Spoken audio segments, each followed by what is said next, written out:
ಅವತ್ತು ವಿರೋಧ ಹೋರಾಟ ಮಾಡಿದವರು 70-80 ಜನ ಕಾರ್ಮಿಕರು ಬೀದಿಗೆ ಬಿದ್ರು, ಟರ್ಮಿನೇಟ್ ಆದ್ರು. ಇವತ್ತವರೆಗೂ ನೀವು 3 ವರ್ಷ ಆಯ್ತು ಸರ್ಕಾರ ಬಂದು ಕೆಲಸ ಕೊಡ್ಸಕ್ಕಾಗಿದ್ದೀರಿ ನೀವು?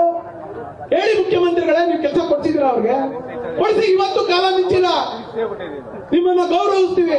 ಆ 75 ಕುಟುಂಬ ಇವತ್ತು ಬೀದಿಗೆ ಬಿದ್ದಿದೆಯಲ್ಲ, ಅವ್ರಿಗೆ ಇವತ್ತು ಕೆಲಸ ಕೊಡಕ್ಕಾಗಿಲ್ಲ. ನ್ಯಾಯ ಕೊಡ್ಸಿದ್ದೀರಾ? ಇವತ್ತು ಇಲ್ಲಿ ನಮ್ಮ ರೈತರನ್ನ ದಾರಿ ತಪ್ಪಿಸ್ಬೇಕು, ನಮ್ಮ ರೈತರನ್ನ ಅಗಲಕಂಡ ಬಾವಿಗೆ ರಾತ್ರಿ ತಳ್ಳಬೇಕು ಅಂತ ಹೇಳಿ ಬಂದು ನೀವು ಇಷ್ಟೊಂದು ಕುಮಾರಸ್ವಾಮಿ ಅವರು ಮೌನ ಆಗಿದ್ದಾರೆ. ಯಾರ ನಮ್ಮ ಮುಖ್ಯಮಂತ್ರಿ ಆಗಿದ್ದಾರೆ, ಹೆಂಗೋ ಸರ್ಕಾರ ನಡೆಸ್ಕೊಂಡು ಹೋಗ್ಲಿ ಅಂತ ಹೇಳಿದ್ರೆ ನಮ್ಮ ಕುಮಾರಣ್ಣನ ನೀವು ಕೆಣಕ್ತೀರಾ? ಪದೇ ಪದೇ ಯಾರ್ಯಾರ ಕೈಲ ಮಾತಾಡಿಸಿ ಕೆಣಕಿಸ್ತೀರಾ ನೀವು? ನಮ್ಗೇನ್ ಮಾತಾಡಕ್ ಬರೋದಿಲ್ವಾ? ಸುರೇಶ್ ಬಾಬು ಅವ್ರಿಗೆ ಮಾತಾಡಕ್ ಬರೋದಿಲ್ವಾ?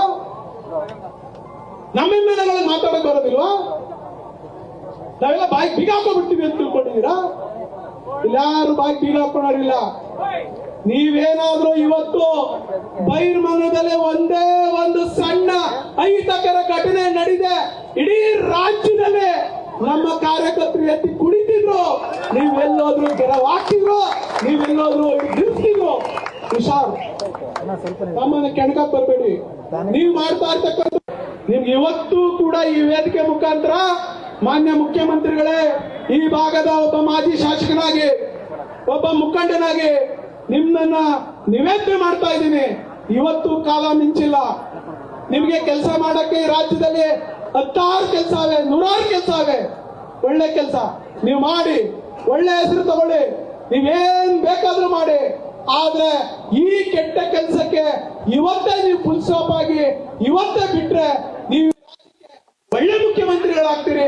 ಇಲ್ಲ ಅಂದ್ರೆ ಇಡೀ ಶಾಪ ನಿಮ್ ಸರ್ಕಾರಕ್ಕೆ, ನಿಮ್ಮೆಲ್ಲ ಪರಿವಾರಕ್ಕೆ ಈ ರೈತರ ಶಾಪ ತಟ್ಟೆ ಬಿಡಲ್ಲ ಅನ್ನುವಂತ ಮಾತನ್ನ ಹೇಳಿ, ಈಗ ಬೇರೆ ನಮ್ಮ ಯಾರಾದ್ರೂ ಮಾತನಾಡೋಗಿದ್ರೆ ನಮ್ಮ ರೈತ ಮುಖಂಡರು ಕೇವಲ ಕುಮಾರಣ್ಣವ್ರು ಮಾತಾಡಕ್ ಮುಂಚೆ ನಾವು ಸಮಯ ಕಾಯ್ತೀವಿ ಅಂತ ಹೇಳಿದ್ವಿ. ನಾನು ಇನ್ನೊಂದು ಮಾತು ಹೇಳ್ತೀನಿ, ಮುಖ್ಯಮಂತ್ರಿಗಳೇ, ನೀವು ಬರ್ಲಿಕ್ಕೆ ನಿಮ್ಗೆ ಆಗಿಲ್ಲ ಅಂದ್ರೆ, ನಿಮ್ ಶಾಸಕರು ಬರ್ಲಿಕ್ಕಾಗಲಿಲ್ಲ ಅಂದ್ರೆ ನಿಮ್ GBD ಅವರು ಬಂದ್ ಕೇಳಿ, ನಾವೇನ್ ಯೋಜನೆ ಮಾಡ್ತಾ ಇದೀವಿ, ಎಷ್ಟು ಜನ ರೈತರು ಒಪ್ಪಿಗೆ ಕೊಟ್ಟವ್ರೆ ಅಂತ 80% ಅಂತ ಹೇಳ್ತೀರಲ್ಲ, ಅವ್ರ ಹೆಸರು, ಸರ್ವೆ ನಂಬರು, ಯಾವ ಊರ್ನವರು ಅಷ್ಟು ಅನೌನ್ಸ್ ಮಾಡ್ಬಿಡ್ಲಿ ಈ ವೇದಿಕೆಯಲ್ಲಿ. ಅವ್ರು ಅನೌನ್ಸ್ ಮಾಡ್ಬಿಟ್ರೆ ನಾವು ಅವ್ರ ಕೈ ಮಾಡ್ಬಿಡ್ತೀವಿ, ಶರಣ್ ಆಗ್ಬಿಡ್ತೀವಿ. ಅವ್ರಿಗೆ ಕಳಿಸಿ ನಿಮ್ಮ GBD ಅವ್ರನ್ನ.